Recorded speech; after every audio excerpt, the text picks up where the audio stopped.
ये है भारत की वो 5 मुस्लिम महिलाएं जिन्होंने भारत की आजादी के लिए अपना सब कुछ कुर्बान कर दिया।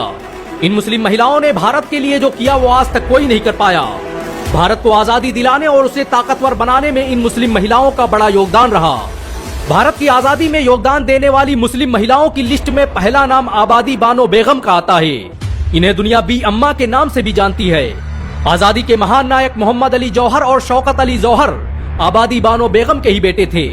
आबादी बानो बेगम का जन्म 1850 में उत्तर प्रदेश के अमरोहा जिले में हुआ था।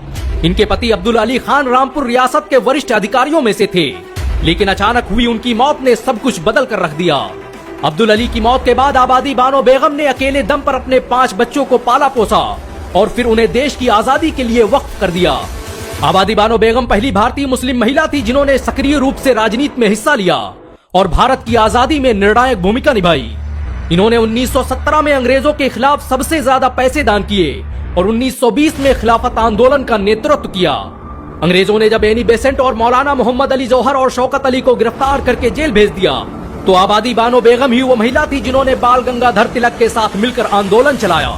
कहा जाता है कि आबादी बानो बेगम की नमाजें कभी कज़ा नहीं होती थी। वो भरे आंदोलन के बीच भी इबादत के लिए वक्त निकाल लेती। उनके द्वारा अखिल भारतीय मुस्लिम लीग के अधिवेशन में दी गई स्पीच आज भी सबसे खतरनाक स्पीच मानी जाती है।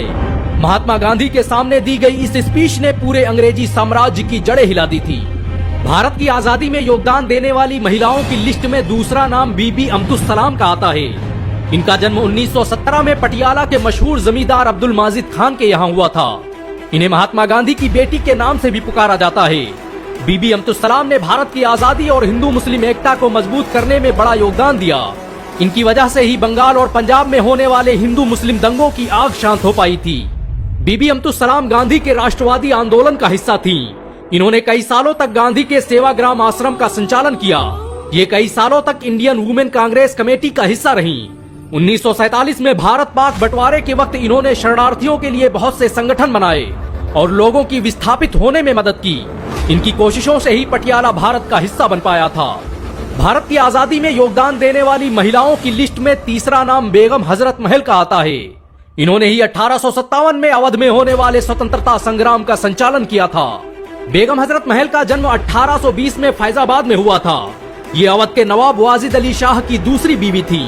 1855 में जब अंग्रेजों ने बेगम हजरत महल पर अपनी सत्ता स्वीकार करने के लिए दबाव डाला तो उन्होंने ये कहते हुए ठुकरा दिया कि मुसलमानों की गैरत किसी अंग्रेज की गुलामी नहीं कर सकती। 1856 में जब ईस्ट इंडिया कंपनी ने अवध पर हमला करके नवाब वाजिद अली शाह को कैद कर लिया तब बेगम हजरत महल ने अपने बेटे कादिर के साथ मिलकर सत्ता की कमान संभाली और बाराबंकी, फैजाबाद, सीतापुर और आसपास के जिलों के 1,80,000 सैनिकों को इकट्ठा कर बगावत का ऐलान कर दिया।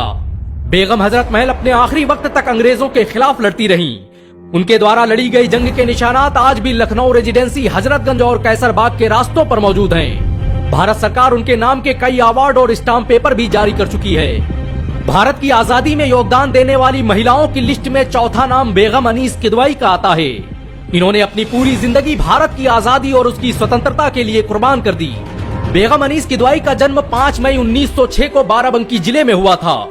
इनके पति शफी अहमद किदवाई भारत के मशहूर राजनेता और क्रांतिकारी थे जिन्हें मसूरी में एक दंगे के दौरान शहीद कर दिया गया।